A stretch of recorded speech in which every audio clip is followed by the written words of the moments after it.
kapuso, lalo pang lumakas ang bagyong Goring at isa ng severe tropical storm. Bukod sa mga lugar sa Northern Luzon na isinailalim sa wind signal, makakaranas din ng masamang panahon ang iba pang bahagi ng bansa dahil sa hanging habagat na palalakasin ng bagyo. Nakataas ngayon ang wind signal number 1 sa Batanes, sa eastern portion ng Babuyan Islands, ng mainland Cagayan at ng Isabela. Asahan ang malakas na bugso ng hangin na may kasamang pag-ulan sa mga lugar na yan.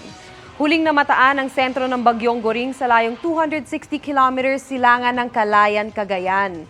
Taglay na nito ang lakas ng hangin na 110 kilometers per hour at bugsong aabot sa 135 kilometers per hour. Mabagal itong kumikilos pa southeast.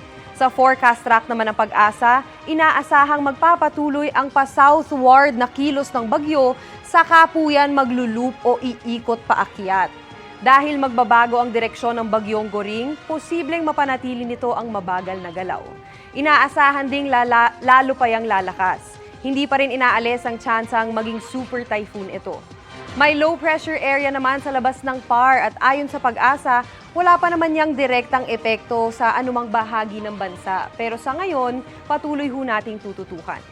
Patuloy na hahatakin o palalakasin ng bagyong Goring ang hanging habagat na magpapaulan sa malaking bahagi ng bansa. Dahil din sa bagyong Goring at habagat, magiging maalon at delikadong pumalaot sa ilang baybayin ng Northern at Central Luzon. Batay naman sa datos ng Metro Weather, posibleng ulanin bukas ang Ilocos Region, Cagayan, Isabela, pati ang western section ng Luzon, kasama ho ang Bicol Region. Halos ganito rin ang inaasahang panahon sa linggo. May tsansa ng matitinding ulan lalo na sa Northern Luzon, pati sa Mindoro at Palawan. Sa mga taga Metro Manila naman, maging handa dahil posible ring umulan ngayong Sabado at Linggo. Kaya kung may planong mamasyal, make sure na laging may dalang payong. Sa mga kapuso naman natin sa Visayas, may ulan sa Panay Island at Negros Provinces bukas hunang umaga. Sa hapon, may pag-ulan na rin sa Central Visayas at sa Eastern Visayas. Magpapatuloy ang pag-ulan sa linggo at may malalakas na ulan na dapat asahan sa Western Visayas pati ho sa Leyte. Para naman sa Mindanao, maulan din ang panahon bukas ng hapon sa maraming lugar, kabilang ho dyan ang Zamboanga Peninsula, Northern Mindanao, Soc-Sargen, kasama ho ang Davao Region.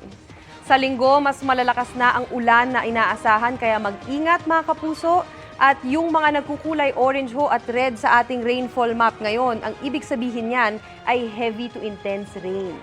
Kaya maghanda sa posibleng pagbaha o pagguho ng lupa. Sa holiday naman sa Lunes, halos buong bansa pa rin ang uulanin lalo na sa hapon. At bilang gabay naman sa mga magbabalik eskwela sa August 29, may mga pag-ulan pa rin lalo na sa Central Luzon, pati sa Southern Luzon at sa Visayas. Kaya sa mga teacher at estudyante ho natin dyan, huwag kalimutang magdala ng payong parate. At yan muna ang latest sa lagay ng panahon. Ako po si Maureen Shrivers para sa GMA Integrated News Weather Center. Kami ang inyong maasahan, anuman ang panahon. Mga kapuso, maging updated sa ulat panahon 24 oras. Mag-subscribe sa GMA Integrated News sa YouTube. Para sa mga kapuso naman natin abroad, bisitahin ang GMA Pinoy TV at www.gmanews.tv.